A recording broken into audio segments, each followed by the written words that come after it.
nuestras invitadas, que seguramente nos animarán siempre a buscar que los mejores estándares internacionales puedan prevalecer en nuestras discusiones y también en nuestras decisiones. Esta mesa además se da en el marco, como ustedes saben, de una discusión muy importante que ya está prácticamente dándose en el marco de la nueva Constitución de la Ciudad de México. La Ciudad de México, que es la capital del país, es una ciudad que ha pasado de ser un distrito federal a ser una especie de alcaldía. No es propiamente un estado de la República, es una entidad federativa con características muy singulares por ser la capital del país, de los poderes del Estado mexicano. Sin embargo, tenemos que destacar que hay un avance muy importante en la ciudad, pero queremos escucharlas a ustedes. Y vamos a empezar precisamente con quien es presidenta del Tribunal Supremo Electoral, el órgano electoral plurinacional de Bolivia. Es Katia Uriona Gamarra, ¿sí? Que además ella es licenciada en Comunicación Social. Ella es una feminista, experta en género, derechos políticos y parte del movimiento de mujeres en el país, y también tiene una participación muy importante en el movimiento feminista a nivel internacional. Trabajó en el Instituto para la Democracia y la Asistencia, que es por sus siglas IDEA Internacional.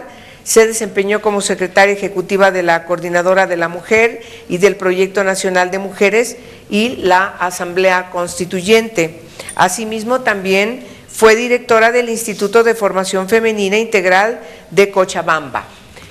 Por favor, si eres tan amable de iniciar con tu participación, y por supuesto te damos la bienvenida en el Senado de la República de México. Muchas gracias. Inicialmente quiero agradecer esta posibilidad de estar en este espacio, porque desde nuestras experiencias y diálogos podemos ir contribuyendo a una construcción de una sociedad en la que coincidimos, unas sociedades con justicia social y con justicia para hombres y mujeres, estados que nos permitan también garantías de nuestros derechos, y creo que ese es un espacio muy importante para eso. Yo estoy muy contenta de poder estar aquí dialogando. Quiero saludar por eso a la senadora Angélica de la Peña Gómez en su calidad de presidenta de la Comisión de Derechos Humanos del Senado. Agradecer también la participación, o sea, que hacen posible nuestra participación también, y la motivación de Patricia Mercado como secretaria del Gobierno de la Ciudad de México, a Ana Huesmes, representante de ONU Mujeres también, Teresa Inchaustegui, quien es directora del Instituto de la Mujer, porque creo que cuando se suman estas iniciativas que hacen posible que estemos aquí, se suman también estos deseos de aportar a este momento histórico que va a vivir la Ciudad de México, porque una constitución, y por lo menos esto significó para Bolivia, el redactar una nueva constitución, supuso sentarnos entre diferentes actoras y actores políticos para imaginar qué tipo, en nuestro caso, de país queríamos dejar sentado en la construcción, en la redacción de un nuevo texto. Entonces, no es solamente el hecho formal de que vamos a contar con un documento que va a marcar los horizontes, los principios, el reconocimiento de diferentes propuestas para esta noción de construcción de una ciudad, sino también es un acto, y en Bolivia creo que esta fue la relevancia, y esto queremos hacer hincapié, que fue parte de un proceso social muy inclusivo de actores, de movimientos sociales, de organizaciones sociales, porque el desafío estaba en que este proceso de construcción de este nuevo pacto social político recoja las voces, recoja las percepciones, las ilusiones y los sentidos que la población plantea para transformar sus vidas en lo concreto.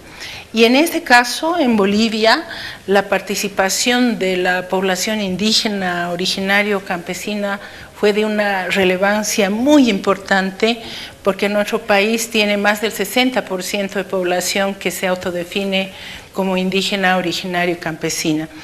Y otro de los actores, en este caso relevantes como movimiento, fue el movimiento de mujeres, que nos aglutinamos en un movimiento denominado Mujeres Presentes en la Historia, para construir también y de manera inicial un pacto entre mujeres, porque nuestra diversidad también debería estar expresada, nuestras diferentes formas y espacios en los que construimos nuestras identidades también deberían ser portavoces de una acción política.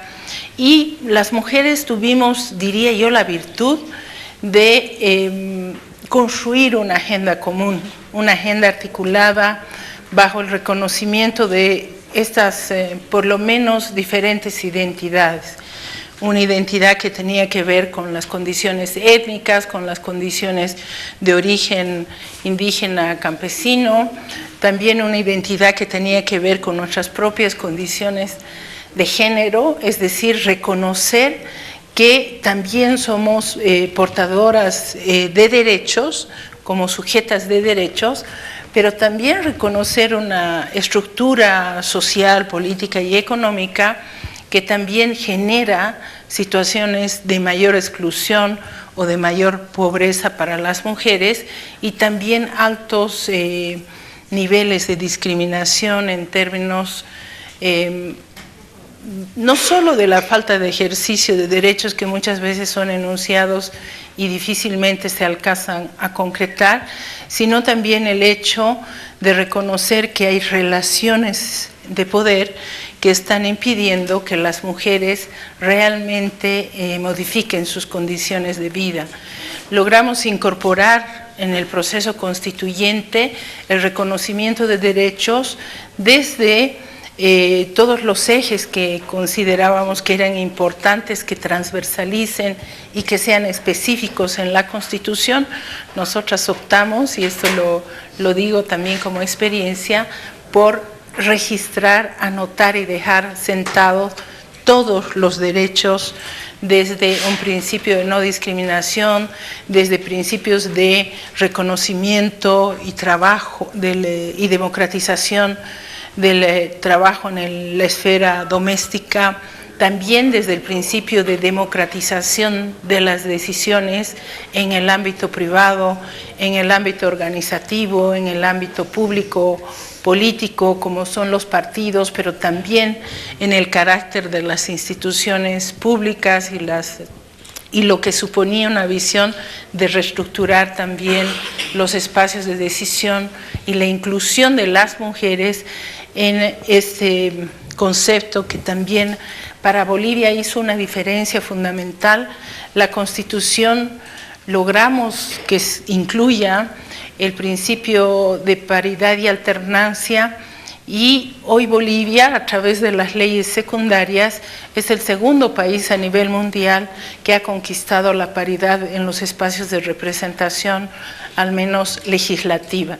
49% de mujeres componen hoy la Asamblea Legislativa, quiere decir el Congreso, y lo mismo en los espacios departamentales y municipales.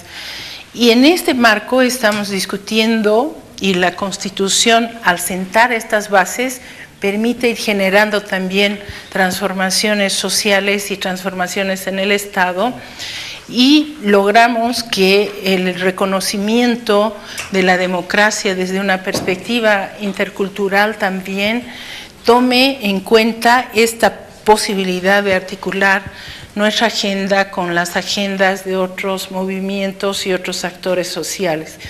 Y yo, como es corto el tiempo, quisiera hacer relevancia también de que el proceso boliviano, lo que tuvo como base para la construcción de la formulación de la Constitución, tuvo básicamente que ver con la articulación de esta discusión de qué debía representar la Constitución desde la más amplia participación ciudadana. mujeres, organizaciones sociales, organizaciones indígenas, los dirigentes y las bases también de los partidos políticos. Respondíamos a esto que se planteaba en la anterior intervención, en el anterior panel, a que las demandas plurales estén reflejadas en la Constitución, porque eso permitía y ha permitido posteriormente hacer de la Constitución un instrumento de exigibilidad.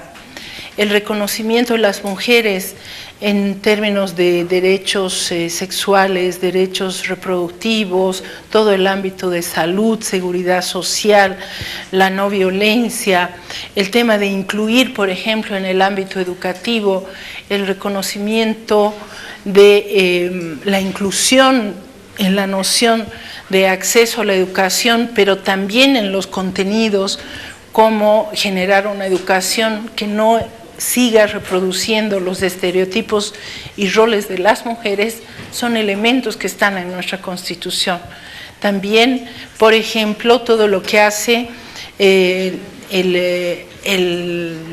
la democratización del espacio doméstico como algo reconocido en la Constitución, la necesidad de la valoración del aporte de las mujeres en las cuentas nacionales para el tema del ámbito doméstico, el ámbito del cuidado. Entonces, nuestra Constitución es maximalista porque podemos visualizar en esta Constitución toda esta descripción de artículos que hacen a los derechos de las mujeres, el tema de acceso, tenencia, herencia de la tierra, la gestión de los territorios en términos colectivos. Nuestra Constitución tiene esta virtud también que reconoce los derechos individuales y los derechos colectivos en un reconocimiento a estas formas de identidades, y la propia Constitución pone un límite a este debate que es una tensión sobre que los usos y costumbres no vulneren también lo que es el reconocimiento de derechos individuales. Esa es una acción que para nosotros ha sido colectiva, como aprendizaje. Creemos que una modificación que se convierte en una ley marco debe conectar un diálogo con todas las organizaciones de la manera más plural, porque esto va a ser sostenible, las modificaciones que se planteen en la Constitución. Es importante desplegar todas las capacidades técnicas especializadas en varios temas, pero es más importante el debate político que se genera en la sociedad cuando mujeres, hombres, nos sentimos reconocidas en un documento que va a expresar nuestras visiones futuras también. Hacemos más legítimo, pero al mismo tiempo luego podemos participar de manera activa para exigir que lo que dice la Constitución nos permita transformar nuestras vidas de manera individual, de manera colectiva. Las ciudades seguras para las mujeres son un elemento importantísimo porque son en estos espacios donde las mujeres estamos expuestas a violencia, a feminicidio, a situaciones de no decisión o no acceso a servicios. Entonces es una mirada que tiene que ver con la sociedad en su conjunto y también cómo el Estado se estructura de otra manera. Entonces, cierro con esto, diciendo también que estamos hablando de profundización democrática, pero estamos hablando en esa profundización de la democracia del derecho a decidir que tenemos las mujeres en los ámbitos privados, en los ámbitos organizativos, en los ámbitos públicos, partidarios y en los ámbitos institucionales, porque esta posibilidad de decidir, de plantear nuestra voz y de plantear nuestras agendas es un principio de democratización de la sociedad, pero también de poder llevar nuestras agendas, porque la presencia de las mujeres en espacios de decisión transforma la democracia, pero también transforma la posibilidad de generar políticas para transformar nuestras vidas y construir sociedades más justas e igualitarias. Muy bien, muchas gracias, Katia, muy bien, un aplauso a Katia. Bueno, María Paula Romo, tú eres ecuatoriana, sí, abogada, política, es una profesora universitaria, eres integrante de la Comisión de Juristas nombrada por el Consejo de Universidades y Escuelas Politécnicas para preparar un proyecto de constitución que fue previo al que se convocó desde la Asamblea. Fuiste asambleísta constituyente en el 2008 y además de ser legisladora, presidenta de la Comisión de Justicia y Estructura del Estado en del 2009 al 2013, también formaste parte del grupo parlamentario por los derechos de las mujeres. Actualmente ella es decana de la Facultad de Jurisprudencia y Ciencias Sociales de la Universidad Internacional del Ecuador. Te escuchamos con mucha atención. Bienvenida al Senado. Muchas gracias. Buenas tardes. Muchas gracias, senadora, por la bienvenida, por recibirnos aquí. Es un placer compartir además la charla con mis colegas, con su experiencia en distintos momentos y en distintos lugares en América Latina, y muchas gracias también a las organizadoras de este evento que me permiten compartir con ustedes algo que yo también me pregunto todos los días, y es qué hicimos bien y qué hicimos mal en el proceso constituyente, porque del proceso constituyente ecuatoriano han pasado ya casi 8 años. En octubre de este año se cumplirán 28 años, el 20 de octubre de este año se cumplirán 8 años de la vigencia de nuestra nueva Constitución. Y es distinta la perspectiva que nos da el tiempo. Yo les decía ayer a mis colegas, habrían sido 2 conferencias distintas. Habría yo hecho una conferencia si me invitaban unos pocos meses después de aprobar la Constitución, y seguramente habría hecho una exposición contándoles que todos los puntos de la agenda de los derechos de las mujeres están ahí. Fue tan evidente el logro, en ese momento lo consideramos así, un logro que tuvimos para inscribir los derechos de las mujeres a lo largo de toda la Constitución, que hicimos una edición feminista de la Constitución, hicimos una edición propia en donde los temas de las mujeres venían con otro color. Entonces uno podía leer la Constitución y pasar en cada artículo viendo cuáles eran las palabras que nos importaban, los temas que nos importaban, los derechos que nos importaban. Así que si me invitaban hace 7 años probablemente me habría concentrado en contarles eso. Hoy quisiera contarles qué hicimos con esa Constitución y si la vida de las mujeres ecuatorianas es efectivamente distinta después de que logramos escribir esa Constitución bicolor. Empiezo comentándoles algo sobre el contexto en el que se convocó la Asamblea Constituyente. Pedro Salazar Ugarte, el director del Instituto de Investigaciones Jurídicas de la UNAM, parafrasea a un autor español para aplicarlo a las constituciones, y dice él que las constituciones son más hijas de sus tiempos que de sus padres. Entonces, las constituciones también responden a determinados momentos políticos, sociales, económicos. La nuestra se caracterizó también en su momento por una grave crisis de representación, un vacío entre los partidos políticos y una efervescencia de la ciudadanía. La sociedad civil organizada reclamaba para sí la posibilidad de tomar decisiones y de incorporar agendas que los partidos políticos tradicionales habían dejado de lado, que no habían recogido de forma suficiente. Los partidos políticos entonces ignoraban las agendas de las mujeres, del feminismo, de los jóvenes, de las culturas urbanas, de los pueblos indígenas, las demandas del ambientalismo, y la sociedad civil organizada las ponía sobre la mesa. Eso caracterizaba el momento previo a la Constituyente ecuatoriana, y también una grave crisis institucional. Llevábamos 10 años sin que ningún presidente termine su periodo.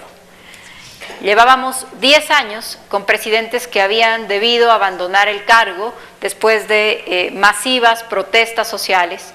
Esos 10 años básicamente se inauguraron con la crisis del sistema financiero en el 99, que nos obligó a dolarizar la economía, una devaluación en un día del 500% de la moneda y el congelamiento de todos los depósitos del sistema financiero durante un año. Eso es una gravísima crisis económica con una gran responsabilidad política detrás, así que eso originó también toda esta crisis de representación, la crisis de confianza en los partidos y una crisis institucional que arrastrábamos para ese momento.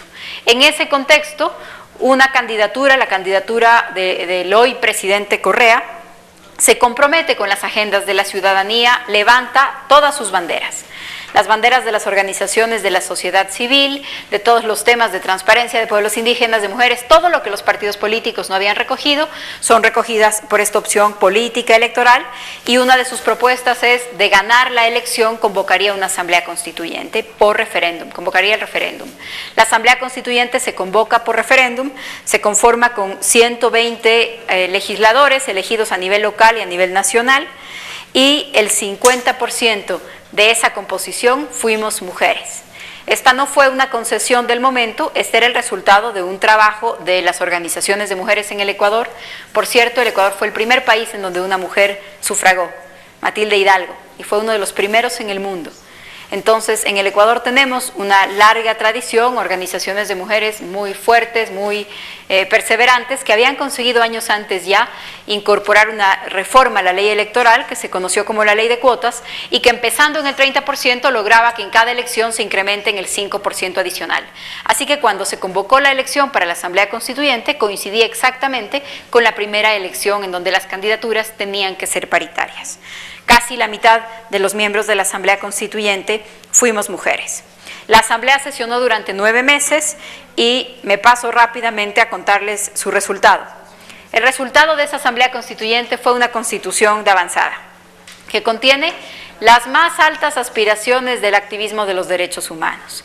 Ahora Patricia decía efectivamente lo que yo bromeaba ayer y les decía, díganme qué derecho les interesa, y yo les digo en dónde está, porque los pusimos todos.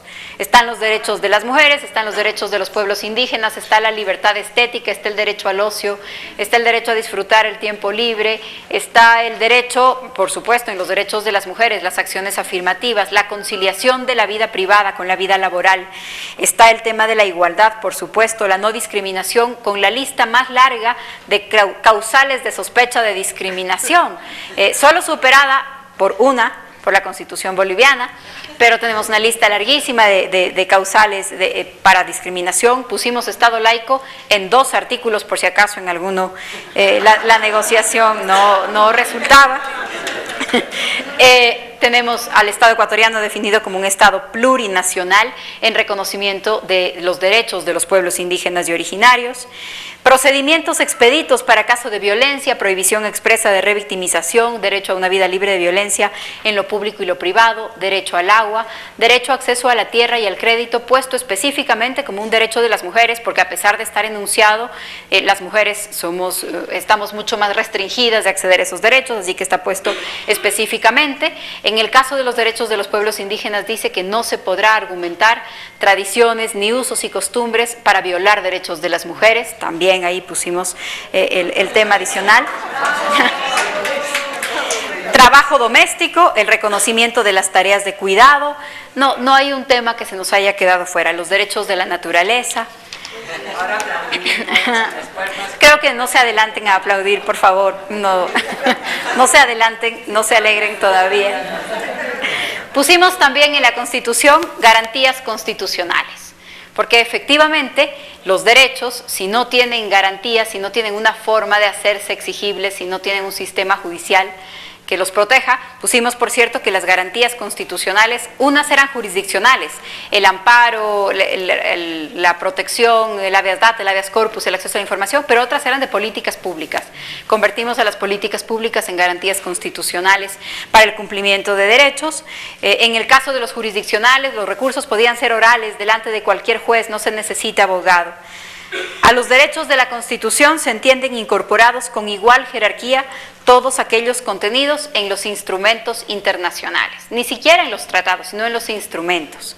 Declaraciones, sentencias, recomendaciones. Como era un momento de gran desconfianza en los partidos políticos y de mucha confianza en esa efervescencia de la capacidad de la sociedad civil organizada, creamos un Consejo de Participación Ciudadana que le quitó una parte de sus atribuciones al Poder Legislativo. Y entonces se conformó así un organismo que podía representar los intereses de los ciudadanos que no querían canalizar sus demandas o su relación con el Estado a través de los partidos políticos. Entonces, el Consejo de Participación Ciudadana tiene, entre otras, la altísima responsabilidad de designar los órganos de control del Estado. Hasta ahí la Constitución. 8 años después. Yo quisiera contarles qué pasó 8 años después con la Constitución de los pueblos indígenas, de los derechos de la naturaleza y de toda la agenda feminista. El Ecuador inauguró la mega minería. Nosotros no hacíamos antes minería a cielo abierto, hoy tenemos varias concesiones mineras entregadas a China. El Ecuador está licitando un nuevo bloque petrolero en lo que era un pacto explícito de la política ecuatoriana, que era no entrar a la Amazonía Sur y no entrar a las zonas en las que habitan pueblos indígenas en aislamiento voluntario. Cambiamos un mapa y lo hicimos. Cambiamos el mapa, en el mapa les movimos a los pueblos indígenas a otro bloque. En el Ecuador, en esta década, el embarazo adolescente se incrementó en más del 60%. Por primera vez en nuestra historia republicana tenemos mujeres presas por decidir interrumpir sus embarazos. Hasta diciembre del año pasado llevábamos 58 mujeres procesadas penalmente por interrumpir sus embarazos, 14 ya fueron sentenciadas, algunas de ellas son menores de edad. Todas, el 100%, fueron denunciadas por sus médicos en hospitales públicos. La Estrategia Nacional de Prevención del Embarazo Adolescente fue reemplazada.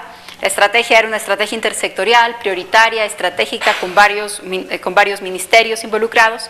Fue reemplazada por el Plan Familia, para el que se creó una secretaría específica en la Presidencia de la República que está a cargo de una representante del Opus Dei.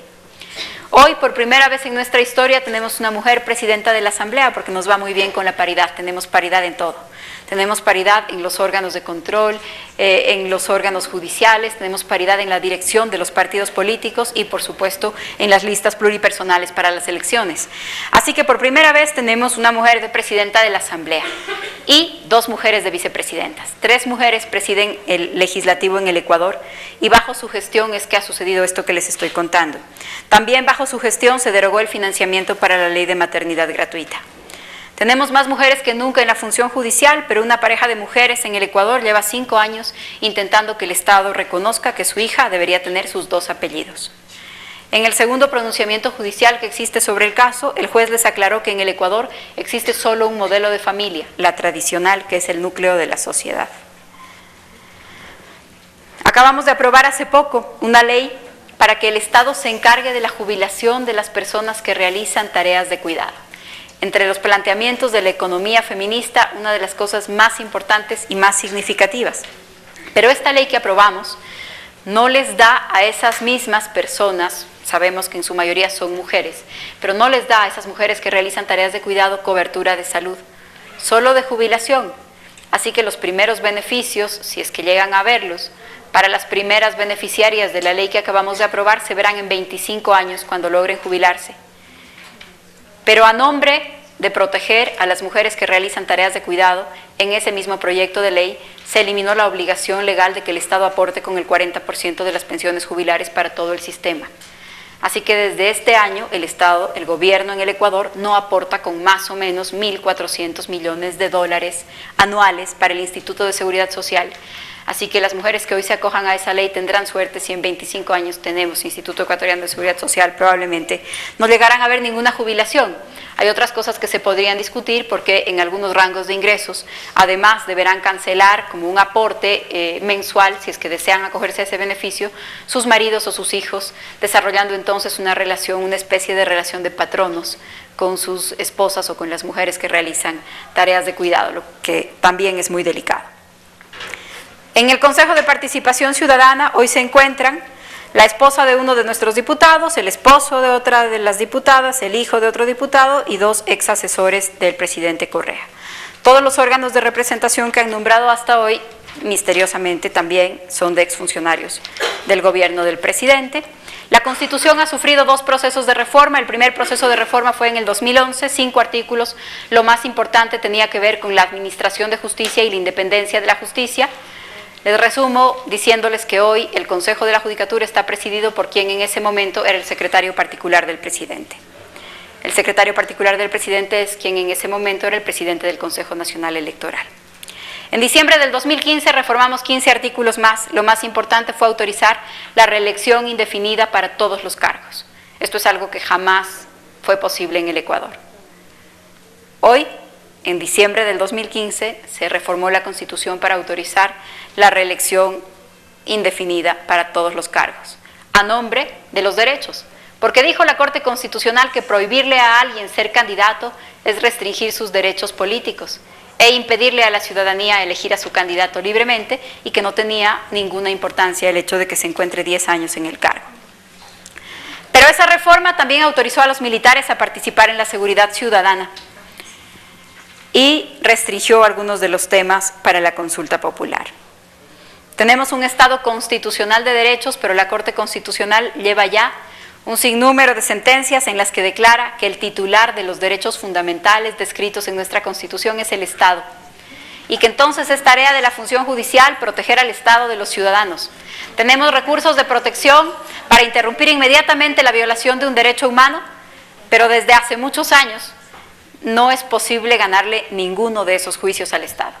Entonces, efectivamente podemos interponerlos, pero es imposible ganar porque el titular de los derechos es el Estado, y así lo ha repetido nuestra Corte Constitucional. ¿Qué pasó entonces? Les decía que yo tengo más preguntas que respuestas, pero que algunas de estas reflexiones podrían ser útiles en un contexto general. En la Asamblea Constituyente estuvimos 80 personas de una misma fuerza política, 80 de 120. Teníamos por nosotros mismos 2/3 de la Asamblea Constituyente. Así que me parece que uno de nuestros principales errores fue que nunca tratamos de hacer un acuerdo político con nadie, porque no era necesario. Y una constitución tiene que ser un pacto de la sociedad, un pacto de las fuerzas políticas, un pacto, un acuerdo en el que todos nos sentimos incluidos y que todos estamos dispuestos a cumplir. Escribimos una constitución de 444 artículos con tal nivel de detalle que casi inscribe un plan de gobierno. Y entonces parece evidente que cuando una fuerza política distinta gane el gobierno, algo que es normal y que sucede en democracia, entonces seguramente se verá obligada a reformar la Constitución para evitar el tener que ajustarse a un plan de gobierno específico. Creo que fuimos muy generosos con los derechos sin discutir cuánto cuestan y quién los paga.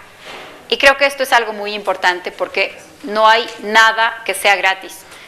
Todo, uno puede poner en la Constitución, por supuesto, que la educación universitaria es gratis, como nosotros lo pusimos, o que la justicia y el acceso a la justicia es gratuita, como nosotros lo pusimos, o que el Estado tiene que cubrir todos los temas de salud de personas que tengan enfermedades catastróficas, como nosotros lo pusimos. Pero cuando decimos que el Estado lo paga, alguien lo paga. Lo pagan las próximas generaciones si es que nos dedicamos a pagar eso del petróleo y de la megaminería. Lo pagan los más pobres y los trabajadores, y para lograrlo flexibilizamos y precarizamos el trabajo. Y lo pagan las élites si es que decidimos tener un buen sistema tributario que sostenga un modelo de esa naturaleza. Pero el acuerdo político también es quién paga los derechos. Y creo que esa es una discusión que hay que enfrentar. Otra de las reflexiones es si es que hay una fuerza social o una movilización suficiente para sostener y para defender lo que estamos aprobando, o si terminamos aprobándolo y felicitándonos entre nosotros en foros como estos y cosas que me permiten luego venir acá y contarles artículos de los que me siento orgullosa y que parecen buenísimos, pero que probablemente el ciudadano de a pie no sabe que existen, no sabe cómo usarlo, ningún abogado sabe cómo litigarlos y ningún juez sabe cómo resolver algo con eso.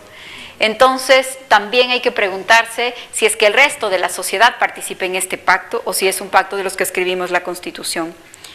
Finalmente, yo añadiría que la otra gran lección son las instituciones, y es que los derechos pueden terminar siendo las concesiones mientras se discuten los temas verdaderamente importantes, que pasan por el poder y por la economía.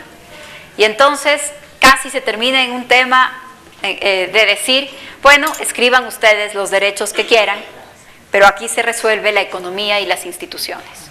Hay un constitucionalista argentino que se llama Roberto Gargarella, que habla de la sala de máquinas de la Constitución y que dice aquí hay que poner atención sobre las instituciones, porque no es posible tener una gran carta de derechos con un sistema que concentra el poder, porque no es posible tener un gran reconocimiento para los ciudadanos y no un sistema de contrapesos para los poderes, porque eso es una gran tensión.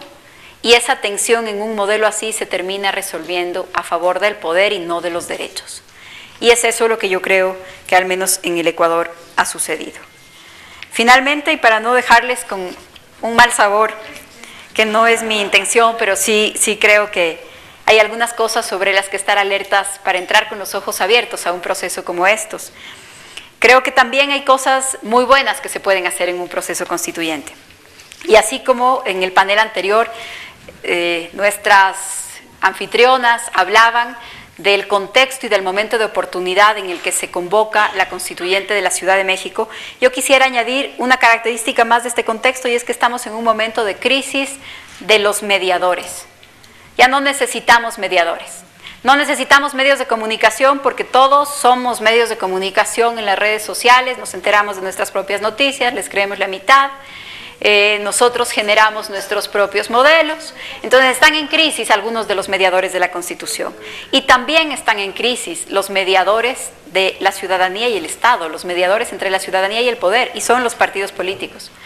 Y entonces creo que si es que uno mira también este momento como un momento de oportunidad para que los partidos políticos repiensen y retomen su papel de intermediación entre una sociedad civil con agendas claras y un Estado de difícil acceso, también hay un momento muy importante para la sociedad política cuando una asamblea constituyente se convoca, porque hay un momento para escribir la Constitución, pero también un momento para repensar los acuerdos políticos, también un momento para replantearse el propio papel de los partidos frente a la sociedad, para saber cuánto va a permitirse ser en verdad el mediador, el canal de comunicación con el Estado, y un momento para renovar, para reconstruir la confianza de los ciudadanos con su vida en democracia, con su vida en comunidad y con las instituciones que responden por y para ellos. Así que a pesar de las alertas, creo que también hay un momento de oportunidad muy interesante, y espero que todo salga muy bien. Muy bien. Muchas gracias. Muchas gracias, María Paula. Muy bien. Bueno, vamos a conocer ahora el modelo de Costa Rica. De Guatemala, es cierto. Ana Catalina Soberanis, tú eres abogada universitaria, profesora universitaria, consultora de diversas ramas del derecho y las ciencias políticas, con especialización en Derecho de Pueblos Indígenas y estudios de formación política en Alemania, gerencia política en Costa Rica. Yo sabía que había estado en Costa Rica. Organización política en Venezuela y análisis y resolución de conflictos en la Organización de Estados Americanos. Tienes una trayectoria importante como diputada en la Asamblea Nacional Constituyente, presidenta del Congreso de la República, ministra de Trabajo y Previsión Social, comisionada presidencial para Asuntos Centroamericanos, secretaria presidencial de la Paz, coordinadora del Sistema Nacional de Diálogo Permanente. Eres una dirigente demócrata cristiana en el ámbito nacional e internacional, has sido 3 veces diputada y además candidata a la presidencia de la República por el Frente Democrático Nueva Guatemala en el 99. Eres además integrante del Consejo Consultivo de la Unión Interparlamentaria Mundial y del PNUD para la participación de los pueblos indígenas, así como del Consejo Asesor del Programa de Pueblos Indígenas para América Latina y de la Fundación Konrad Adenauer. Muy bien, pues actualmente tengo que mencionarles que ella es coordinadora de la Unidad de Análisis Estratégico del Proyecto de Análisis Político y Escenarios Prospectivos del Programa de las Naciones Unidas para Guatemala. Bienvenida a México y bienvenida al Senado de la República. Muchísimas gracias, senadora Angélica de la Peña. Quiero agradecer la generosa hospitalidad que siempre nos brinda a México, las mexicanas y los mexicanos. Realmente agradezco muchísimo a Ana Güemes que me haya invitado para estar acá, porque siempre es un placer el compartir con ustedes, amigas y amigos. También quiero agradecer a la licenciada Patricia Mercado, secretaria de Gobierno de la Ciudad de México, a la doctora Teresa Inchaustegui, directora general del Instituto Nacional de las Mujeres de la Ciudad de México, y también me siento muy honrada de compartir con tan destacadas amigas de América Latina. Pues la experiencia que voy a narrar es un poco más antigua. Algunas y algunos de ustedes ni siquiera habían nacido cuando formulamos la Constitución de Guatemala. Esta es una constitución que fue elaborada en 1984 a 85 y que entró en vigencia en 1986. Ha tenido hasta ahora 2 reformas, una que fue aprobada por un referéndum, otra que no fue aprobada por el referéndum, y estamos a las puertas de una nueva reforma constitucional en materia de administración de justicia que será sometida a referéndum muy probablemente en el mes de noviembre de este año. Así que pues es una constitución que cumplió el año pasado 30 años, pero que sin embargo ha sido modificada y se quiere continuar modificando, dado que se trata de una constitución en la tradición del constitucionalismo latinoamericano, muy desarrollada, sobre todo en el ámbito de los derechos sociales, pero que en algunos casos, como narró nuestra amiga Patricia, que yo lo dije ayer, pues llega hasta aspectos no solamente reglamentarios, sino incluso presupuestarios, es decir, asignando determinadas cuotas del presupuesto para determinadas actividades del país. Bueno, el contexto en el que esta Constitución se redactó fue el gran telón de fondo de la apertura democrática.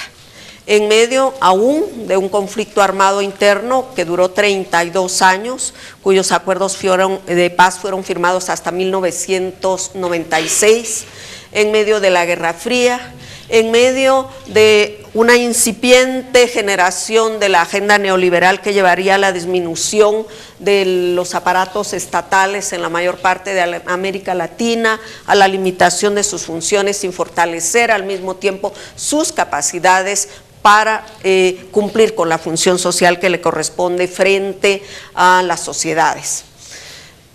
Nuestra Constitución es el extremo opuesto de lo que ha señalado María Paula. Es una Constitución extremadamente minimalista en relación con los derechos de las mujeres. Y diré que solamente tiene 3 artículos sobre los cuales podemos fundamentar el desarrollo progresivo de los derechos de las mujeres. El primero es el artículo 4, que establece la igualdad entre hombres y mujeres, tanto de derechos como de responsabilidades y oportunidades.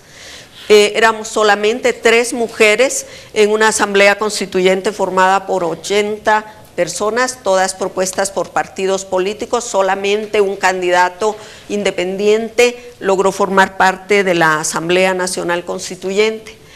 O sea que la correlación de fuerzas en relación con las mujeres pues era absolutamente adversa. Sin embargo, logramos algunos avances precisamente en alianzas con diputados indígenas y sobre todo de diputados progresistas muy vinculados al arte y a la cultura.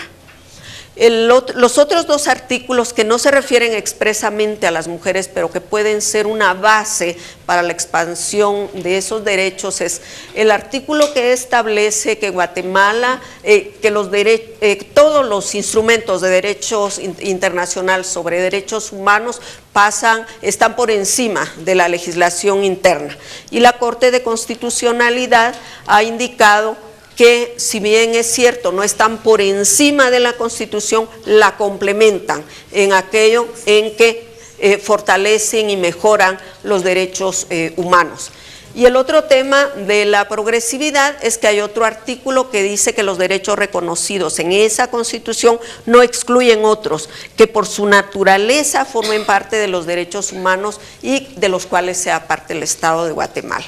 De manera que, como les digo, pues es una posición minimalista, sobre todo sobre la base de la correlación de fuerzas existente, pero sobre todo porque esta Constitución, como les decía, en el marco todavía de un conflicto armado interno, de lo que se trató fundamentalmente es de fortalecer a un ciudadano que pudiese disfrutar sobre todo de las garantías mínimas como la vida, la libertad de expresión, saliendo de gobiernos militares autoritarios que habían llevado a diezmar a todo el liderazgo político, democrático, progresista y social.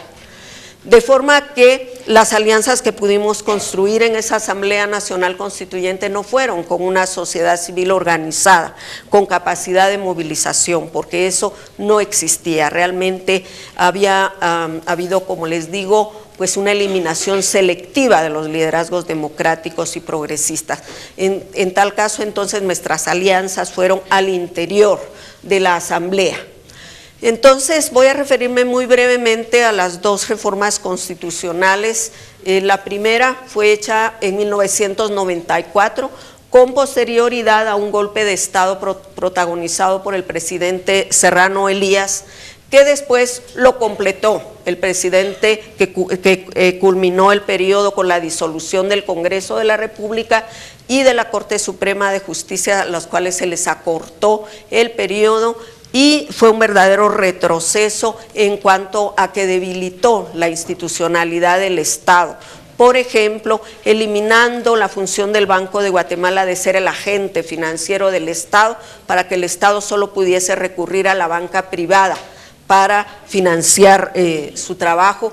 Por ejemplo, poniendo en rotación la presidencia de la Corte Suprema de Justicia cada año, reduciendo su periodo, eliminando la carrera judicial para poner comisiones de postulación formadas por universidades privadas en su mayoría. Entonces, de esa reforma constitucional de 1994, el Estado salió sumamente debilitado y sus instituciones políticas igual. Entonces no debe extrañarnos que más adelante, pues apenas el año pasado, pues tuviéramos una movilización social que duró 19 semanas, en las cuales precisamente uno de los reclamos de la ciudadanía era el que tenía que fortalecerse la institucionalidad del Estado, pero eliminando al mismo tiempo la corrupción y luchando por la transparencia. En el ínterin, como decía, en 1996 se firmaron los acuerdos de paz. En esos acuerdos de paz ya las mujeres estábamos muy organizadas. Por primera vez en los procesos de paz hubo una participación de las mujeres, y por esa razón en cada uno de los acuerdos de paz hay capítulos o temas destinados al fortalecimiento de la participación de las mujeres.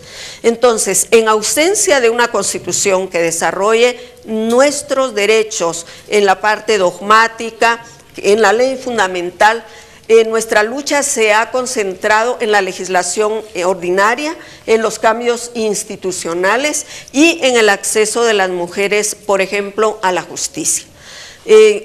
Guatemala, por ejemplo, pues es pionera en la tipificación del delito de femicidio y en la creación de los tribunales especializados en femicidio. Es casualmente la actual titular fiscal general del Ministerio Público, que entonces era presidenta de la Corte Suprema, la que creó estos tribunales. Y por otra parte, pues se ha logrado también en la justicia de transición la condena de graves violaciones a los derechos humanos de las mujeres, como la esclavitud sexual que se produjo durante el conflicto armado interno. Entonces, si vemos lo que ha sucedido en Guatemala, es que hemos ido en una lucha progresiva y tratando de contrarrestar, digamos, el limitado desarrollo de nuestros derechos en la Constitución política hacia un desarrollo en la legislación ordinaria, en la creación de instituciones como la Secretaría Presidencial de la Mujer, la Defensoría de la Mujer Indígena, la existencia de oficinas de atención especializada a la víctima y oficinas en prácticamente toda la institucionalidad del Estado, incluso el marcador de género en los presupuestos, pero sabemos que la lucha todavía es cuesta arriba, que tenemos precisamente, dada la amplitud de la institucionalidad del Estado y de los cambios normativos que tenemos que generar en otras leyes, pues la lucha es todavía más compleja. Quisiera terminar señalando precisamente, como se ha dicho, que yo fui parlamentaria en 3 oportunidades y además que mi experiencia básicamente se centra en el campo de lo político, hablar un poco de lo que he leído acerca de la Constitución de la Ciudad de México. En primer lugar, sabemos que va a partir de un texto base que está siendo elaborado por una comisión de notables con amplia representación y participación también de mujeres notables en su lucha por el feminismo, pero que además se complementa con una selección, también una elección de representantes del Senado, tengo entendido, y del Congreso. ¿Es así? Sí. ¿Sí? Entonces hay ahí una representación adicional de la política partidista que se va a encontrar con la representación electa directamente para formar el 100% de la Asamblea.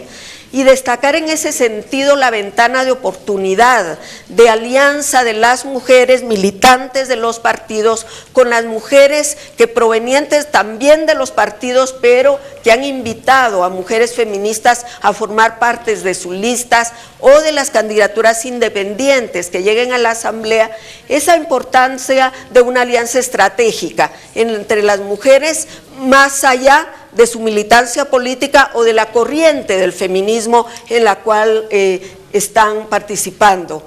Y luego una situación que me preguntaron cabalmente ayer, ¿cuáles podrían ser los irrenunciables de las mujeres? Es decir, como no sabemos a estas alturas,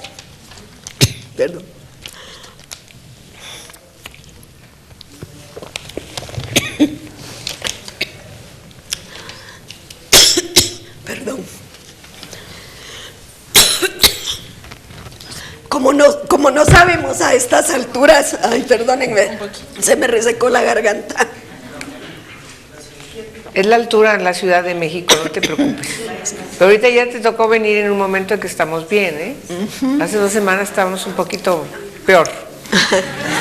Bueno, decía que como no sabemos cómo va a quedar la correlación de fuerzas en la constituyente, es muy importante definir algunas cosas que deberían ser irrenunciables para las mujeres. En primer lugar, algunos elementos que aunque se formulen de manera general sean desencadenantes del reconocimiento de otros derechos, de la creación de instituciones, de la creación de prácticas políticas y políticas públicas.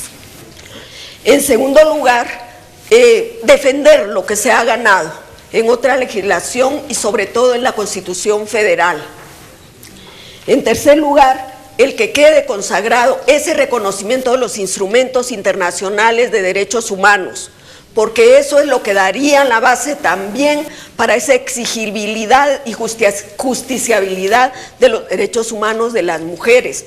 Particularmente, creo que vale la pena señalar los objetivos de desarrollo sostenible, porque por primera vez en los objetivos de desarrollo se ha incluido la temática de las mujeres, especialmente orientado a eliminar prácticas discriminatorias, a eliminar la violencia contra las niñas, contra las mujeres mayores, y a generar un clima de verdadera igualdad entre hombres y mujeres. Entonces, ese principio del reconocimiento del derecho internacional insertado en la legislación nacional es muy importante porque es también una base.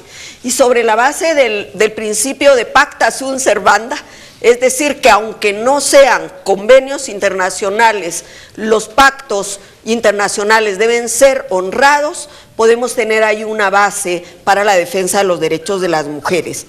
Y finalmente, también el tema de la progresividad, que esos derechos son garantías mínimas y que pueden ser susceptibles de ser desarrollados en legislación ordinaria o reglamentaria o cualquier otro instrumento de carácter legal.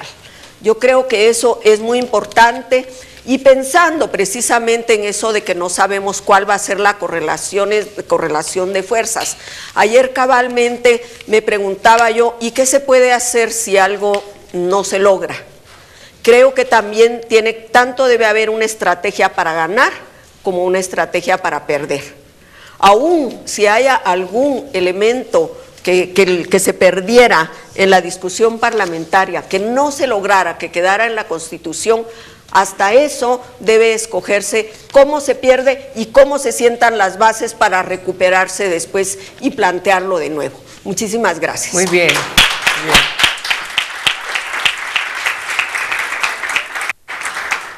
Una pastillita, por favor, para la tos. Bueno, tocamos madera respecto a lo último que mencionó. Sí, bueno, Begonia Lazagabaster, ¿lo pronuncié bien? Bueno, es un poco complicado, pero bueno, la jefa de liderazgo y gobernabilidad de ONU Mujeres, en la sede encargada de la dirección y coordinación y supervisión de las áreas temáticas relativas al liderazgo y participación política de las mujeres, derechos humanos, acceso a la justicia, constituciones, saneamiento nacional, VIH-Sida. Desde el 2010, Begonia ha desarrollado diversas funciones en ONU Mujeres. Durante la etapa del 96 al año 2008, fue electa diputada de Guipúzcoa en el Congreso de los Diputados de Madrid. A lo largo de estos años fue miembro de las comisiones de Justicia, Interior, Unión Europea, Reglamento de la Junta de Portavoces. Asimismo, participó como observadora electoral internacional en diversos procesos electorales en el mundo. Con anterioridad, ejerció la profesión de abogada y trabajó como experta en los comités de justicia y asuntos regionales del Parlamento Europeo. Bien, eres licenciada en Derecho por la Universidad de Salamanca y tienes un máster, diploma en Estudios Europeos por el Colegio de Europa en Brujas, Bélgica. Pues qué a todísimo dar que nos volvemos a ver. Qué bueno que estás acá en México y bienvenida al Senado. Por favor, si eres tan amable con tu participación, Begoña. Pues muchísimas gracias, senadora Angélica de la Peña, y muchísimas gracias también a la secretaria de Gobernación, Pati Mercado, y por supuesto a Terin Chaustegui, la directora de Mujeres de la Ciudad de México, y como no a mi compañera y querida amiga Ana, la directora de ONU Mujeres en México, y ha sido un placer. La verdad es que siempre lo decía ayer, lo digo hoy, yo aprendí mucho ayer. Aprendí de mis compañeras, aprendí de las participantes ayer, aprendí de las expertas, aprendí de los ponentes que estaban explicando qué incluían y qué no, porque para mí esto es un aprendizaje constante. Yo creo que esto es un poco el tema que quiero trasladarles. Yo no les voy a contar un proceso de reforma constitucional. En España tendríamos mucho que aprender, pero entre comillas. Pero dicho ello, lo que quiero trasladarles un poco el nivel global de lo que está pasando a nivel de constituciones en el mundo y de reformas constitucionales. Y quisiera iniciar un poco el tema de, primero darles las gracias también a México, porque hemos tenido un gran apoyo desde la perspectiva de la negociación y la aprobación de los Objetivos de Desarrollo Sostenible. Esto no ha sido fácil, ahora lo vemos como un trabajo hecho.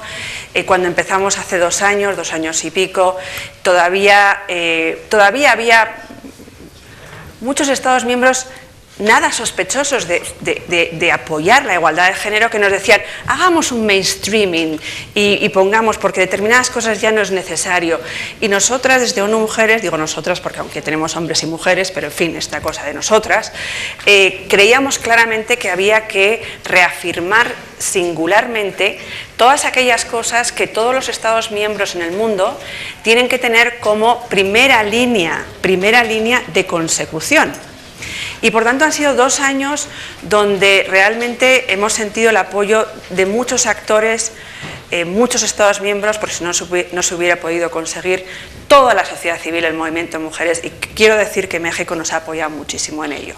Hoy tenemos un marco de objetivos de desarrollo sostenible que me parece interesante recalcar y que viene luego a cuento, lo explicaré con las constituciones, que tiene que ser cumplimentado y que rige de modo universal.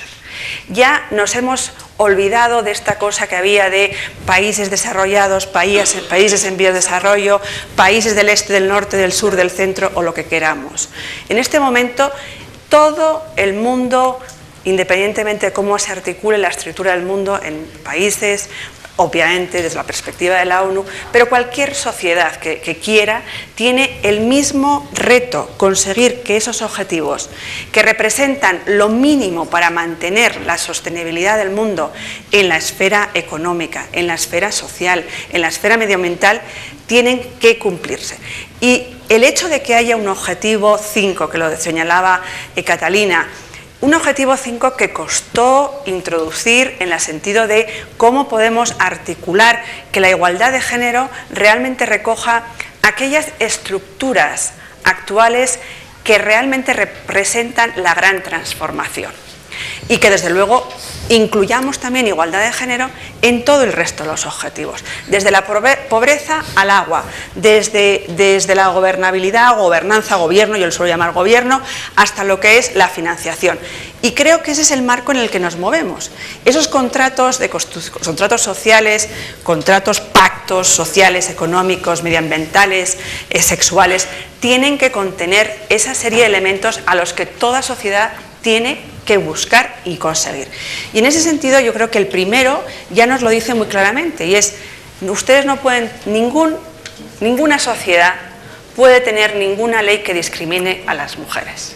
Ninguna sociedad, toda sociedad tiene la obligación de aprobar, primero, derogar leyes discriminatorias, aprobar leyes o instrumentos normativos que avancen en la igualdad de género y el empoderamiento de las mujeres. Y tercero, hay una cosa muy interesante que aparece en el indicador, que no aparecía en el objetivo como tal, pero a través de las negociaciones aparece como un elemento en el indicador que yo quiero señalar, cómo se lleva al cumplimiento, lo que es la implementación de ese objetivo. Sí. Y esa implementación puede ser desde la perspectiva de hay un presupuesto suficiente, hay servicios públicos suficientes, hay un sistema judicial que permita que efectivamente el cumplimiento de las leyes que se han aprobado para la igualdad de género y el empoderamiento de mujeres sean reales y efectivas y los ciudadanas y ciudadanas en este caso puedan ejercitar sus derechos, sí o no. Y esto es lo que todo el mundo, independientemente de dónde vengamos, dónde estemos, es lo que tenemos que tener una aspiración. Y en ese marco es lo que estamos observando a nivel global, que evidentemente el instrumento máximo, la norma suprema, las constituciones, hay algunas que de alguna forma pueden recoger, ya sea en el instrumento único escrito, o puede ser en la jurisprudencia, o pueden ser en otra serie de documentos, se están recogiendo. Pero lo normal y que vemos ahora es que realmente lo que cada elemento de ciudadanía, en el sentido de los ciudadanos y ciudadanas deciden, mire usted, no tenemos tan claro que este contrato social que hicimos, que hemos ido reformando parcialmente, represente la generación en la que nos encontramos. Se habla de cada generación tiene que tener su contrato, tiene que tener su acuerdo entre ellos. Y observamos que a nivel mundial existe una necesidad, y desde la perspectiva de la igualdad de género, una necesidad, queremos que los instrumentos máximos, los instrumentos normativos por los que se rige una sociedad contengan las disposiciones que realmente aseguren que esto vaya a ser posible. Puede ser porque haya habido una necesidad, y en el caso de América Latina, de una reforma constante dentro de la tradición de reformas constitucionales o las tradiciones de reformas de sistemas políticos. Puede ocurrir el caso, en África, por ejemplo, observamos que después de dramáticos conflictos se presenta inmediatamente una transición política donde se inicia una asamblea constituyente, es decir, cuál es la manera en que vamos a regirnos, y por tanto hay una necesidad de tener una constitución nueva. O puede ser en el caso de lo que fue la llamada, la llamada primavera árabe, que prefiero no definir, en el que diferentes tipos de países, aquellos que hicieron un proceso de modernización, aquellos que hicieron lo que llamaron en su momento una revolución democrática, que podríamos analizar cómo quedó la revolución y cómo quedó la democrática, o aquellos que realmente pasaron por un conflicto, esos tres modelos de lo que fue la llamada primavera árabe, cómo también están envueltos en realizar y en, de alguna manera, negociar su propia constitución. Es decir, que por distintas razones, por distintas causas políticas o incluso económicas, vemos que existe un resurgir a nivel global de la necesidad de tener un contrato jurídico, político, social, y como hablaba la Secretaria de Gobernación, ese contrato sexual que se acuerde a lo que es la identidad de una sociedad. Que realmente no exista una disfunción como estamos viendo en muchos países. Y a partir de ahí, pues lógicamente cada sociedad toma el contexto y dice, vamos a ver, ¿qué es lo que aquí tenemos que hacer y cómo tenemos que plantearlo? Desde ONU Mujeres para nosotros este es un tema muy importante y estamos dando apoyo de manera muy diferente, porque creemos que no hay nada que sea igual en cada sitio. Creemos que hay que dar apoyo en lo que se necesita. Entonces, por ejemplo, estamos apoyando recientemente a Nepal, en su momento y después de la construcción, como decía María Paula, en Ecuador a través de las bancadas. Hay 84 bancadas en el mundo, estamos apoyando la gran mayoría de ellas para hacer factible la implementación de esas constituciones. Apoyamos, por ejemplo, a través de, por ejemplo, en Nepal o en Tanzania, que ahora estamos a la espera del referéndum, que ya se ha terminado la reforma de la Constitución. Estamos en Zimbabue, en Liberia, en Sierra Leona, en Túnez, en Egipto. En algunos casos han salido con más éxito que en otros casos, y ahí podemos ver la diferencia entre Túnez y Egipto. En Marruecos, que se aprobó una constitución que ha sido muy reformadora y muy modernizadora. Por ejemplo, este año es el plazo máximo límite para cumplir todas las leyes que la Constitución obligaba a cumplir en relación a igualdad de género. Y por tanto hay un montón de leyes en que termina este año cómo van a cambiar las leyes, cómo se va a derogar algunas, reformar otras para hacer frente a esa Constitución. Es decir, que los contextos son diferentes, las necesidades. Lo que sí tenemos claro es que cualquier Constitución tiene que tener en mente, obviamente, los instrumentos de derechos humanos. Obviamente la CEDAW para nosotros es la clave, más los instrumentos regionales que cada región tenga en función de las diferentes cuestiones, y obviamente también una serie de ver qué es lo que se puede hacer. Yo quiero decirles, luego iré al final, cuál es un poco lo que vemos, cuáles son los elementos posiblemente comunes que se están viendo en los distintos procesos.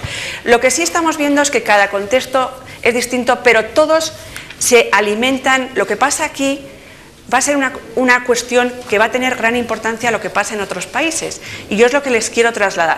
El hecho de que haya constituciones en el mundo que recojan paridad, y singularmente de las cuatro representantes, en este momento tenemos 3 constituciones, el artículo 41 de México recientemente, o Bolivia, Ecuador, que recogen paridad, es un hecho que va a ser utilizado en otra serie de elementos, porque obviamente nada es ajeno en el mundo, que decía María Paula, que decía Catalina, nadie nos es ajeno. Lo que ocurra en cómo se desarrolla la paridad, y lo hablábamos esta mañana Katia y yo, paridad en el sentido de democracia paritaria, porque al final no se trata solo de tener 50-50, 60-40, claro.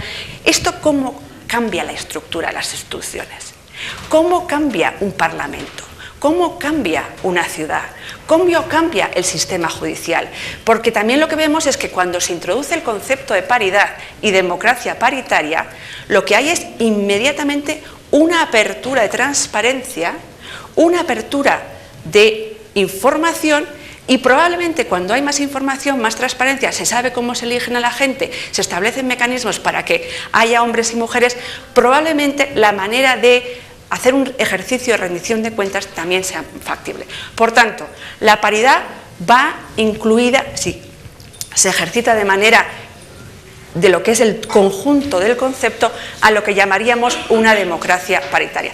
Este es un concepto que lo hemos visto cómo se ha trasladado, por ejemplo, a Senegal, donde han hecho un observatorio de paridad que realmente a lo mejor podíamos en otros países ver cómo se ha trasladado este tema.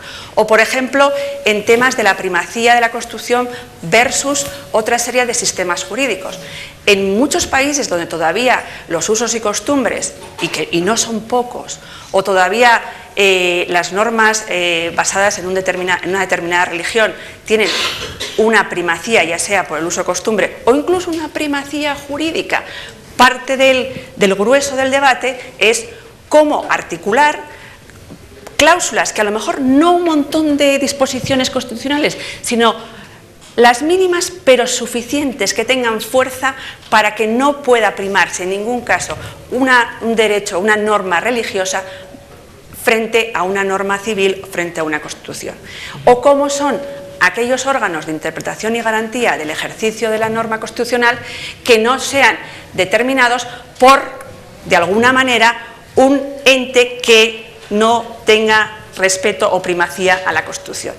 Cada contexto es diferente, pero yo lo que sí digo es que el hecho de lo que pase aquí en México, que lo pueda pasar en la Ciudad de México, lo que haya pasado en Bolivia, lo que haya pasado en Ecuador, lo que haya pasado en Guatemala, tiene también un elemento de interés hacia el mundo global, porque al final lo que estamos planteando es que cuáles son los mínimos que considera el planeta que necesitamos para tener esto.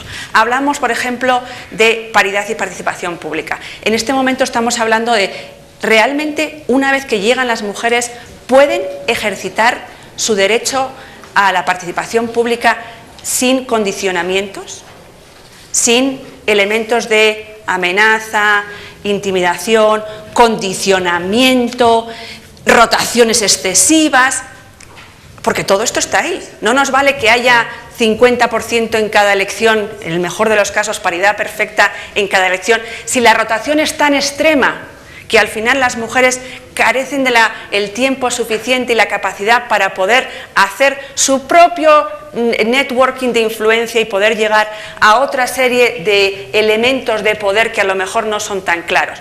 Todo este tema, el tema de la llamada violencia en la política, es un tema que también tiene que estar dentro del... Yo no digo que tenga que estar en la Constitución, que a lo mejor puede o no, eso depende ya de lo que cada uno quiera, pero que tiene que estar interpretado en la paridad el hecho de que la paridad no solamente es el hecho de que las mujeres puedan llegar y estar, sino que puedan ejercitar sus derechos de manera igual a los hombres y de forma que no haya ningún elemento que les lleve a mitigar, disminuir, cesar, acortar sus ejercicios por cualquier cosa. Este es un tema que está ocurriendo en todo el mundo. Yo lo pongo encima de la mesa porque me parece que también es clave. El tema de cuidados, es evidente que el hecho que en el artículo 5.4, en lo que llamamos el tema de cuidados, el unpaid care work, que hace 2 años, les quiero decir, hace 2 años esto no era lenguaje acordado. No existía como lenguaje acordado. Costó muchísimo hacer entender que el tema de cuidados era un tema susceptible de estar dentro de los objetivos de desarrollo sostenible, que era un tema económico, que era un tema social, que no era un tema solo de hombres y mujeres, más allá de que la parte de alguna manera de negativa lo tiran las mujeres. Ayer oía, por ejemplo, el tema, le oía a Marta Lamas, ese derecho que tiene todo ser humano a ser cuidado, independientemente de la condición que tenga, que yo también habría, no solo hombres y mujeres, sino ser humano, porque no seas ciudadano o no tengas un papel que te reconozca, o porque seas emigrante o no tengas el ejercicio de la ciudadanía. Todo ser humano tiene derecho a ser cuidado, todo ser humano tiene deber de cuidar. Entonces, esta serie de conceptos, lo que hoy se puede hacer aquí, puede ser utilizable en otros lugares del mundo. Y en ese sentido, nosotros, y no les voy a, ayer les di un poco la paliza más técnicamente, hemos querido y hemos hecho una base de datos que con todas las imperfecciones que ustedes quieran, en muy poquito tiempo, hemos creído necesario recopilar en un repositorio las disposiciones constitucionales de 195 países. Lo hemos articulado en 25 categorías y 19 subcategorías, alineado a lo que es la CEDAW, alineado a los Objetivos de Desarrollo Sostenible.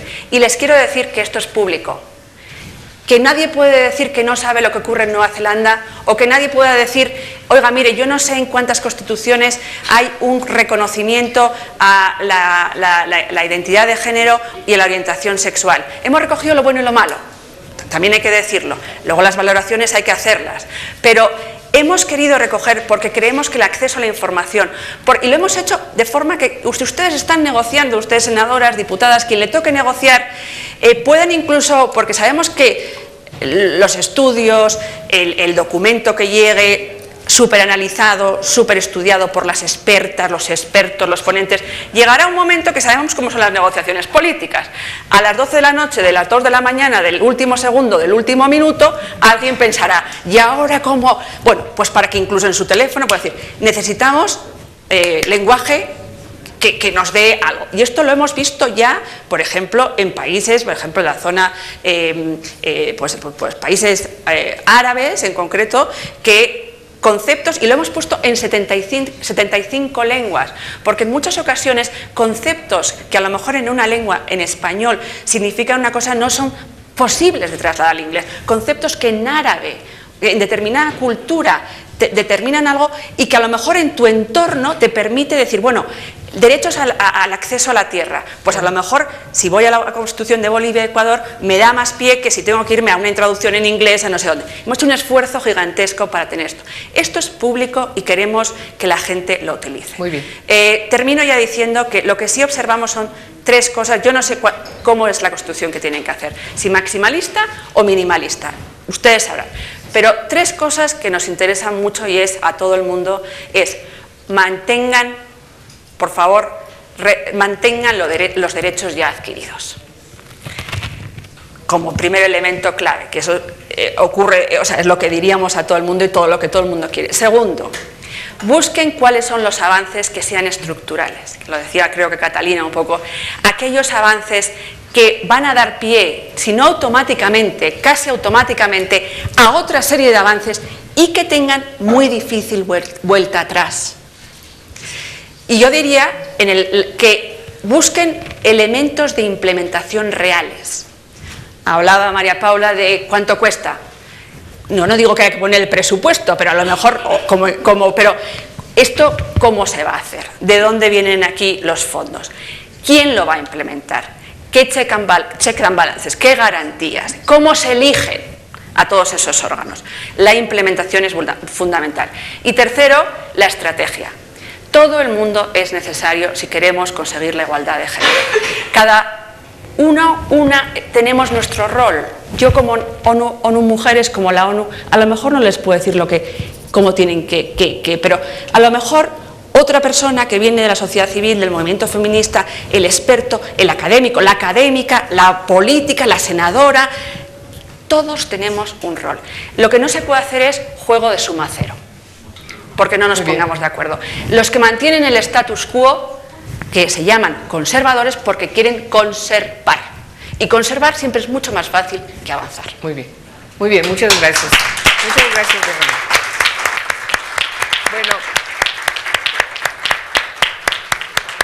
Bueno, yo creo que las 4 intervenciones no tienen desperdicio.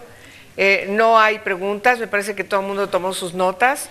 Quiero agradecer de manera puntual a Katia, también a María Paula, también a Ana Catalina y a Begonia por su gran participación de las 4 y levantamos este conversatorio y a lo que sigue, a ponernos a trabajar en cada uno de los espacios que cada quien tiene para construir esta democracia paritaria, la democracia genérica, ¿no? Como bien lo decía Tere. Muy bien, muchas gracias y que tengan muy buena tarde.